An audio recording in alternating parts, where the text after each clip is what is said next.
için kandırma bir şeyi. Evet, arkadaşınıza bir şey kandırmak isterseniz eğer değişik bir taşla böyle alta inince hemen böyle reçine yumrusu diye bir şey var. Buraya koyun. Kaldırabilirsiniz böyle. Veya arkadaşınız Minecraft çok bilmiyorsa altın sanabilir. Bakın gördüğünüz gibi çok gerçekçi olmuyor mu yoksa oluyor mu? Evet, arkadaşımın gösterdiği hile. Biraz kötü olabilir ama tek bildiğim hile bu. Ama iyi gözüküyor bu arada. Altın arkadaşınız ilk başta geldiyse Minecraft'a bu hileyle kandırabilirsiniz. Özellikle PlayStation. Kuzen sence bu işe yarar mı hile? Yarar ya. Sonra bu buraya geliyor. Bak adam iniyor buradan. Kazıyor.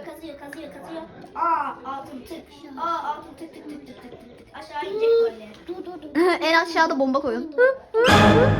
En aşağıda bomba koptu. Haha. Yansın orada. Böyle yapacak. Aa.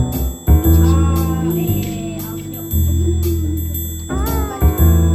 Evet. O zaman bay bay.